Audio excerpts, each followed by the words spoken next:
Estamos de retorno, pauta semanal. Nos pueden ver también por el Facebook, ¿eh? Así que saludos a la red social entonces. Sí, sí, y recordar por favor también el programa se repite el día sábado y el día domingo en este mismo horario. Oye, interesantes los temas que hemos tocado, pero nos queda algo ahí pendiente, lo anuncié antes de irnos a la tanda de comerciales. Los reclamos que tiene la ANEF sobre los despidos injustificados, las demandas de la mesa del sector público. Se tomó el Ministerio de Desarrollo Social, ¿cierto? Un grupo de dirigentes de la ANEF. Tenemos varios reclamos del FOSI, ¿cierto? Algunos servicios inclusive con movilizaciones. Juan Francisco, tú vienes llegando desde afuera, pero tú, ¿cuál es la impresión? ¿Qué es lo que has visto tú en los medios de prensa? ¿Cuál es la experiencia respecto a lo que también ha ocurrido hacia el pasado? Porque muchas veces también se critica de que siempre se hacen cambios y que antes también lo hicieron y por qué nosotros no lo podemos hacer. Sí, yo diría que primero en términos positivos y propositivos, crecientemente hasta ahora habían ido mejorando los derechos del sector público.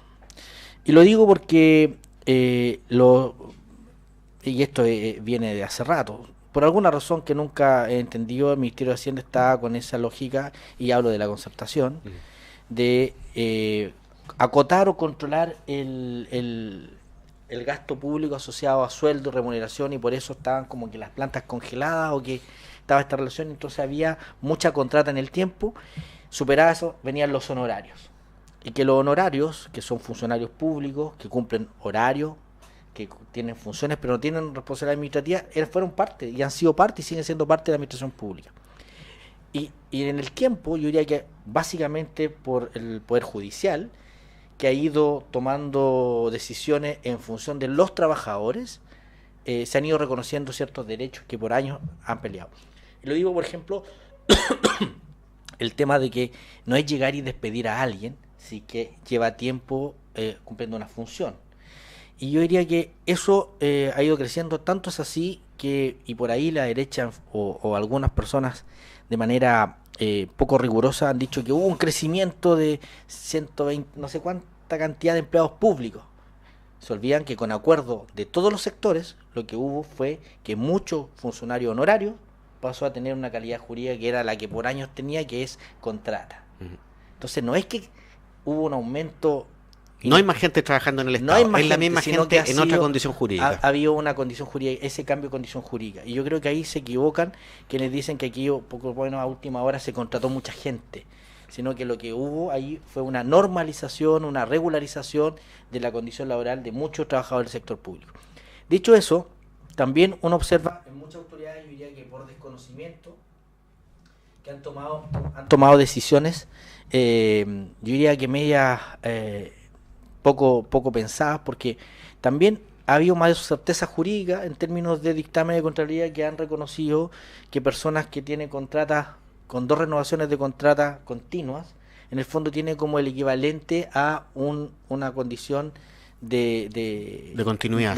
Sí, la confianza legítima, que habitualmente se llama en el derecho, es cuando las dos partes han venido comportándose de una manera, no tienen por qué cambiar las condiciones por un mero capricho. Eso es la confianza legítima. Y por lo tanto tengo casi la certeza que todas aquellas desvinculaciones que no se han ajustado a derecho en términos del estatuto administrativo, que no han sido mal evaluados durante sucesivas calificaciones, que no han tenido ninguna falta establecida en el estatuto administrativo, van a tener que ser reincorporados. Estoy seguro de eso. Entonces ahí ya hay un problema, y entonces por eso yo diría que las nuevas autoridades tienen que evaluar muy bien aquello. Esto no significa que hay personas que tienen que ser desvinculadas, y ahí entramos a una discusión de fondo que no hemos querido dar, que tiene que ver con la modernización del Estado, porque uno puede entender que un cargo de confianza que obedece a una impronta que gobierna en función de las elecciones, es normal que terminada la elección renuncie. Tú renunciaste, yo renuncié, porque terminó nuestra confianza asociada cuando se fue, en este caso, la presidenta Bachelet. De hecho, existe la causal de si uno no renuncia en los cargos de confianza, de pedirle la renuncia forzada. Eso existe. Exactamente, pero cosa distinta es aquel funcionario público que en realidad da lo mismo que piense. Y yo lo digo porque a mí me tocó trabajar en obras públicas hace mucho tiempo atrás, y había gente que pensaba era de derecha en tiempos de la concertación. y se le respetó porque en términos de cumplía una función, o sea, aquí hay una libertad que está en la Constitución, a que tú puedes pensar como te dé la gana y no por eso debes tener menoscabo. Entonces hay una distinción en términos de lo que es función pública de lo que son los cargos de confianza. Los cargos de confianza yo entiendo que son políticos y por lo tanto ahí yo no tengo ningún empacho en defender a nadie, porque el gobierno se acabó, pero distinto es un funcionario público que cumple una función pública que está establecida, porque en realidad la administración pública todo está establecido. Sí, bueno, la separación que tú haces de la función política y la función pública, pues la función política finalmente está acotado efectivamente a los cargos de confianza, CEREMI, ¿cierto? Algunos directores de servicio, puede ser algunos jefes de gabinete, ¿cierto? Claro. Ciertos cargos de profesionales de apoyo específicos. O asesores específicos que están asociados asesores, justamente, o programas determinados, pero lo que se ha visto es un despido masivo, ¿cierto? Una alerta, más encima un anuncio de la intendenta del despido que tiene que reducir un 20% la dotación, pero entiendo también que el colegio de los asistentes de desarrollo, no, claro, los asistentes sociales presentaron también una carta ahí de respaldo a los funcionarios públicos y finalmente los temas más, yo creo que los más sensibles tienen que ver con el FOSIS, por el tipo de gente también a los que ellos acuden, ¿cierto? Ellos tienen una función social de asistencia, ¿cierto? Pero además la toma que ocurrió en el Ministerio de Desarrollo Social en Santiago. Daniela. Sí, mira, antes de hablar de lo que está pasando los despidos a nivel de los funcionarios de gobierno, lo que nos pasó en el municipio. Yo quiero recordar que cuando recién hubo el cambio de administración, se echó a una cantidad importante de funcionarios honorarios, aluciendo que eran todos operadores políticos de Bocasi. Y ese fue el motivo por el cual se desvinculó a una cantidad importante de funcionarios honorarios que, como bien lo decía, llevaban años trabajando y que a lo mejor sí votaron por Emilio, pero cumplían con su trabajo como corresponde. Cumplían los horarios, estaban acordes a las metas y sin ningún proceso de evaluación llegan y se despidieron. ¿Qué fue lo que nos pasó hoy día? Y la semana pasada salió ya la última sentencia, porque esto ya lleva un proceso, porque quienes fueron desvinculados se fueron a los tribunales y ganaron las demandas justamente. Y precisamente la única persona que no pudo acreditar fue el asesor de Emilio Bocasi, que es Domingo Rubilar. El resto, que eran todos funcionarios honorarios que trabajaban en las unidades de deporte, en los distintos programas y que fueron desvinculados de igual manera, hoy día nos está significando para el municipio alrededor de 200 millones de pesos por 9 funcionarios. ¿Por qué? Porque se acogieron a la ley Bustos y lo que hoy día, como bien señala, es que hay una serie de leyes que amparan y que resguardan los derechos de los trabajadores. Dice que desde el momento hasta que no se pague, le tienes que pagar todas las cotizaciones previsionales, seguros de cesantía y además en algunos casos se acredita nulidad de despido, despidos injustificados, que esos son los fallos, por tanto tú le tienes que pagar hasta que no canceles como si estuviesen trabajando. ¿Y por qué? Por caprichos. Oye, Entonces, hay una... Y solamente lo último, yo soy presidenta de la Comisión Social. Nuestro fondo para lo que le entregamos a todas las organizaciones, clubes de adultos mayores, los clubes deportivos que nos van a pedir para un taller, para una cosa, para calentadores, los clubes deportivos equipos, las distintas organizaciones culturales, manejamos un presupuesto de 80 millones de pesos. Pero qué interesante el punto. Eso significa, yo entiendo, que estos 200 millones de pesos que el municipio va a tener que desembolsar son a costa de organizaciones sociales porque podrían ser utilizados. Es patrimonio del municipio, finalmente. Entonces, claro. ¿quién se hace responsable por eso? Por eso coloco el tema de las subvenciones sociales y para que sepan cuántos son los montos. 80 millones de pesos, miren el impacto. Miren lo que tenemos nosotros hoy día en lo que gastamos en las unidades de asistencialidad. Hoy día se están en algunas propuestas, por ejemplo, que las juntas de vecinos señalan que necesitan para los seguros, que no tienen para pagar la luz, el gas, la cuenta. La y dicen son aproximadamente 10 millones de pesos. Y hoy día tú vas a tener que cancelar, desembolsar del municipio 200 millones de pesos aproximados. Y así es importante que las autoridades de gobierno también sean conscientes de lo que está pasando, porque esto nos ocurrió hace 2 años y hoy día los tribunales dictaron. y dictaminaron que a todos esos funcionarios se les tiene que indemnizar porque fueron despidos injustificados. Entonces, ¿qué es lo que sucede hoy día acá? Son caprichos finalmente por los cuales tú desvinculas, porque no puedo decir que es otra cosa. Nadie podría justificar si es que hay alguna situación en el que malversación de fondos o porque hay sumario. Aquí es simplemente porque llegaron y esta persona no nos gusta y desvinculamos, y como bien dicen, sin entender cómo funciona el sistema administrativo público. Sí, caemos ni siquiera en la... sin entender cómo funcionan las leyes. Caemos en la misma regla siempre. Aquí hay una crítica que yo he escuchado en varios sectores respecto a que no saben cómo funciona efectivamente el Estado. Y ahí también se peca de cometer errores a costa del patrimonio, en este caso del municipio, ¿cierto? Que es más sensible, que tú lo puedes ver, palpar directamente. Pero en el caso de los funcionarios del sector público también, quien termina defendiendo de parte del fisco la decisión de la autoridad política, el Consejo de Defensa del Estado. Y si uno ve las varias sentencias de los tribunales, generalmente se le da la razón a los trabajadores. Por lo tanto, los despidos injustificados en el municipio o en la administración pública centralizada los termina pagando los contribuyentes, porque es parte del erario fiscal o del municipal, ¿cierto?, que se termina pagando en una indemnización en desmedro de haberlo utilizado en los programas sociales, en inversiones. Pero ahí hay algo que está cojo, porque ya, pierde el Estado a través de esto. Falta, cuando digo la modernización del Estado, es que resulta que aquel que tomó esa mala decisión no le pasa nada al final. Porque es confianza política. Claro, pero no le pasa nada. Claro. O sea, puede despilfarrar recursos, puede hacer malos gastos, pero no le pasa nada. Claro.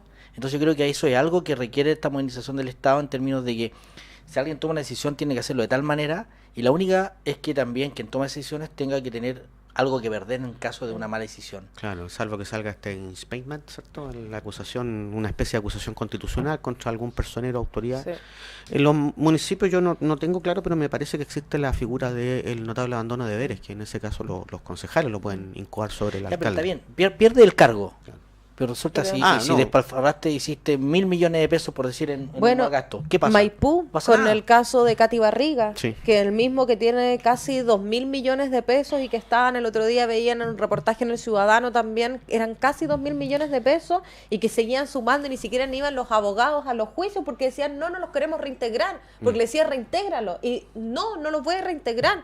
O sea, pensando que están sobre las leyes, sobre los tribunales. Claro. Ya hasta ese nivel hemos llegado y yo creo que ahí hay que ser todos hacer meas culpas y hacer crítica y decir, perfecto, tenemos que externalizar los concursos públicos, bueno, que se externalicen, porque si no, como bien ¿cuándo se para esto?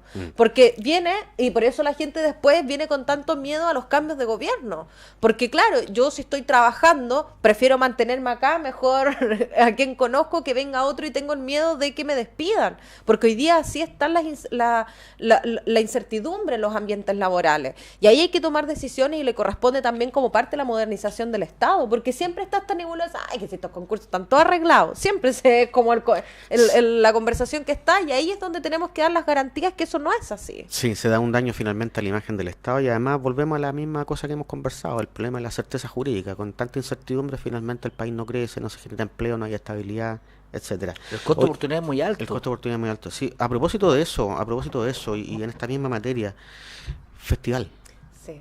Hemos visto también otra polémica respecto al festival y también tiene que ver con contrataciones finalmente, de cargo del municipio. Daniela, no sé si nos puedes Sí, tú contar nos más, puedes tú contar que en- estás de primera en detalle. No sé cuenta. qué mucho les puedo contar, pero sí, se dio, entramos en la polémica respecto a los valores que tenían los artistas en el Festival de la Patagonia, que durante la última semana o desde que fue el consejo han sido difundidos hartos por los altos valores que tienen.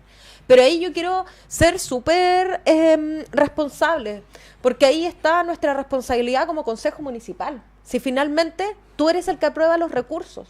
Una productora te puede decir, mira, ¿sabes qué? Esto me sale, ¿qué fue lo que pasó? ¿Qué es lo que está de cuánto costaban realmente los artistas? Un Que esa presupuesto, es- finalmente. Es un presupuesto y tú eres el que decide si es que apruebas o no ese presupuesto, y ahí es donde está la responsabilidad de cada uno con su voto, de poder dar hoy día las garantías de que no se está despilfarrando dinero, de lo que tú estás haciendo tiene sentido y va en coherencia con tu presupuesto, con lo que tú esperas de desarrollo comuna.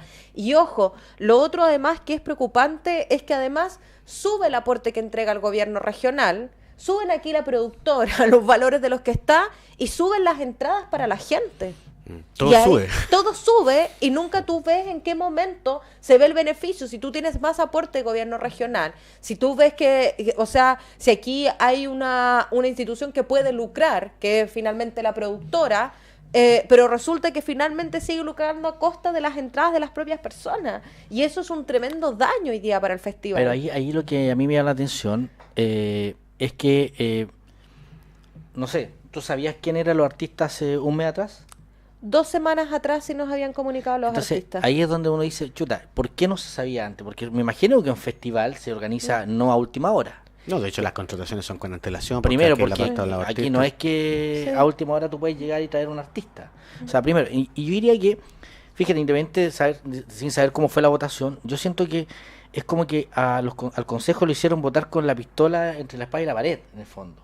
sin ¿Por otra qué? Porque- alternativa. Porque ya, ¿y qué pasa si es que se rechaza? ¿Quién Es iba que a hacer? obligabas a que se bajaran los costos. Aquí no se votó que- contra la espada y la pared. es que- Yo voté en contra.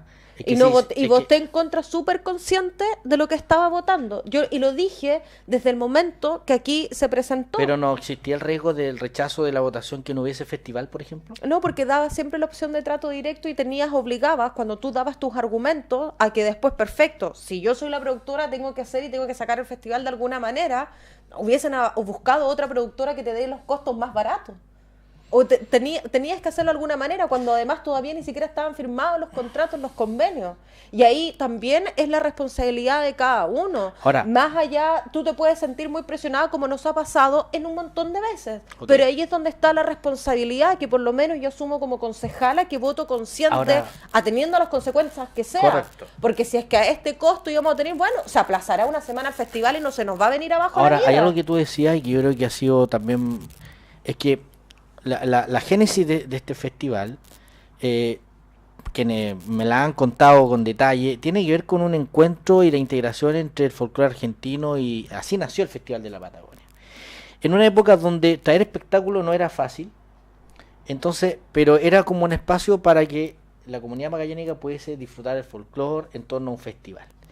Hoy día espectáculos hay mayores, hay más posibilidades de tener espectáculos, pero yo diría que se ha perdido la esencia de que este espectáculo es para la comunidad, y por lo tanto la accesibilidad no está siendo un factor determinante en este festival, porque probablemente para algunas personas la entrada a galería de 8.000 pesos es asequible, Es costeable, claro. pero hablando de sueldo mínimo, una familia que tiene un sueldo mínimo, 8.000 pesos no los tiene para ir en familia, 3 o 4 personas. Ujú. Entonces, en el fondo este festival tampoco es para cualquier persona.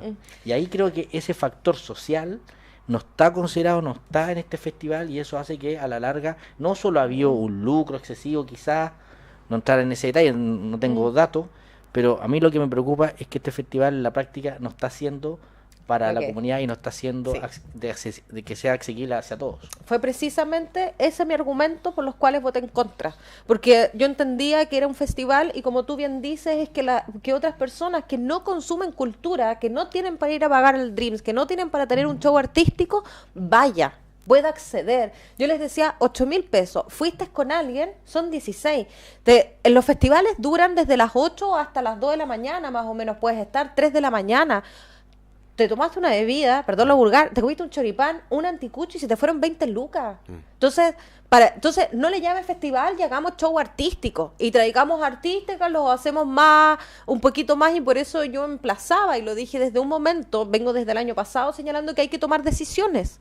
Hay que tomar decisiones y no hay que tener miedo a atreverse, que a lo mejor nos podemos equivocar y no nos va a resultar, pero por último lo intentamos. Hoy día hay que atreverse a los tiempos que hoy día en los cuales estamos. Y yo comparto también, yo lo señalaba, a mí me hubiese gustado que efectivamente esta parrilla se hubiese rechazado. Porque si se rechaza, a lo más hubieses tenido que retrasar el festival. No se te iba a venir el mundo abajo, no iba a pasar, pero a este costo de lo que hoy día estamos teniendo, no era el fin del mundo. Pudimos haber buscado acuerdos, haber buscado consensos de qué es lo que se hace, haber tenido gestión, qué es lo que uno espera de un alcalde, de un municipio, gestión. Si no me resulta con un productor, busco otro, hablo, veo de qué posibilidades hay de bajar. En eso quiero hacer un contrapunto, porque aquí entender que esto no se trata de que a mí no me gusta o no soy de la línea del alcalde. Yo creo que como contrapartida o como contraste está la gestión del alcalde Paredes. Natales. Un alcalde Natales. de Importante. derecha, y resulta que en términos de Y que trajo a festividades damas y trae gratis, gente gratis. y gratis para su pueblo. Sí. Entonces acá tú Una no ves envidia, eso. ¿no? Y el alcalde es de derecha, es de gobierno, no es que lo esté. Entonces yo creo que aquí hay un problema mayor. Tú dices que es un problema más bien de la gestión de Raonich como alcalde. Yo diría que sí, pero también siendo justo es que se ha ido perdiendo desde hace rato, de alguna manera, este sello que yo entiendo que, o quizás no lo era así, pero que debe ser, y si no era así, yo creo que ahora sí debe ser más social, donde si hay recursos públicos que pagamos todos los contribuyentes, que sean destinados para precisamente darle accesibilidad a cultura a la mayor cantidad de gente. Exacto. Y eso no se está logrando, Sí. porque si no hay un peso que sea del Estado, ahí ya es un negocio particular y ahí yo no soy quien para opinar. Sí. Pero si esto está en gran medida financiado con recursos públicos, debiese haber una mayor posibilidad de mejorar todos aquellos aspectos. El acceso, dices tú. El acceso. De hecho, recuerdo, y no sé en qué momento, que hubo un tiempo que también se regalaban entradas. Sí. Ujú. Hoy día no se regalan ni entradas y el Ni precio nada. está más alto. Sí. Entonces, a la larga, ¿qué gana la comunidad de Magallanes Exacto. con un festival como este? Sí, Daniela, y respecto también otro tema ahí municipal, esta prolongación del LISPAC, porque finalmente no sabemos si realmente si se ha pagado la deuda previsional de los profesores, en qué está eso, porque finalmente la movilización terminó, ellos se declaran todavía en estado de alerta, pero sabemos que el LISPAC fue aplazado y el alcalde ha comunicado los motivos del aplazamiento. Miren, una oportunidad. Segunda vez además que se aplaza. Sí, no, a nosotros se nos comunicó la primera vez. Yo me enteré de la segunda vez porque pregunto, porque ando todo el día en el municipio y ahí uno va consultando respecto a qué es lo que pasa. Que también recuerdo que fui nuevamente la única concejala que votó en contra al LISPAC. Y esto no es porque uno esté en oposición, sino es porque voto de manera responsable. Y yo señalé cuando estaba el proceso del LISPAC que no se nos habían brindado todos los antecedentes y hoy día el tiempo da la razón. O sea, has tenido que aplazarlo 2 semanas porque las entidades bancarias, según lo que nos dice el alcalde, hacían consultas y no tenían las respuestas del propio municipio, tenían que buscar respuestas en las otras instituciones, por tanto eso iba siendo que se aplazara. Y la verdad es que yo vuelvo a señalar, aquí lo preocupante es que el LISBAC va asociado de un plan de gestión de 4 años de la corporación. Sí, Y aquí que nadie lo conoce. Aquí estamos viendo entonces nuevamente la improvisación, ¿cierto? Los chascarros, la falta de certeza. Nos queda poco tiempo, Yo no quiero dejar de mencionar, y por favor, Juan Francisco, si tú te puedes explayar respecto de la presidenta Bachelet, la expresidenta Bachelet, la nominación que ha tenido. O sea, dentro de la semana noticiosa, yo diría que es en esto yo diría que no hay que tener una mirada sesgada o política. Yo creo que para Chile, así como nos alegramos, futbolista o no futbolista, cuando un jugador chileno hace un gol en una competencia extranjera y es motivo de orgullo, o cuando uno de los nuestros es reconocido internacionalmente en el fútbol, en la arte, en la escultura, en cualquier chileno que le vaya bien y sea reconocido extranjero, es motivo de orgullo de todos. Yo diría que en particular la nominación de Michelle Bachelet como encargada de derechos humanos de la ONU es algo que debe estar en orgullo de todos. Y lo digo porque en el fondo es quien, desde la alta comisión de derechos humanos de la ONU, es quien debe velar por el apego irrestricto al cumplimiento de los derechos humanos en el mundo, y es un cargo que efectivamente es un reconocimiento no solo a la persona, sino que a sus capacidades, y que son reconocidas en el extranjero. Y lo digo porque en realidad a Michelle Bachelet le toca llegar a una institución en un mundo muy convulsionado. No estamos en una paz. Hay conflictos en muchas partes, no solo en Medio Oriente, hay conflictos en África, hay conflictos en Centroamérica, hay conflictos yo diría en algunas partes de Europa. Entonces yo diría que tenemos que alegrarnos de que a una chilena se le reconozca internacionalmente y se le delegue este trabajo que es inédito. A quienes no les gusta Michelle Bachelet o quieran ver que hay algo malo, yo diría, yo lo invito a hacer esa reflexión. Hace rato que un chileno en el extranjero no es tan reconocido en el ámbito de los derechos humanos y en el ámbito de la democracia y la promoción de ella. Bueno, nos tenemos que despedir, ¿cierto? Pauta semanal, Nos encontramos la próxima semana. Gracias, Daniela, por estar con nosotros. Daniela Panicucci, ¿cierto? Ella es concejala de la comuna de Punta Arenas. Juan Francisco Miranda, ex seremi del primer gobierno de la presidenta Bachelet, y que les habla, Cristian García, antiguo seremi del último gobierno de la presidenta Bachelet. Nos vemos la próxima semana y el programa se repite mañana y pasado mañana. Sábado. Polar Comunicaciones, radio, televisión e internet presentó Pauta Semanal. Participan y conducen Daniela Panicucci, concejala comuna de Punta Arenas; Cristian García, ex seremi Hacienda y Economía; Mario Esquivel, abogado; y Juan Francisco Miranda, ingeniero civil, ex seremi de Obras Públicas. Pauta Semanal. Después de la noticia, el análisis.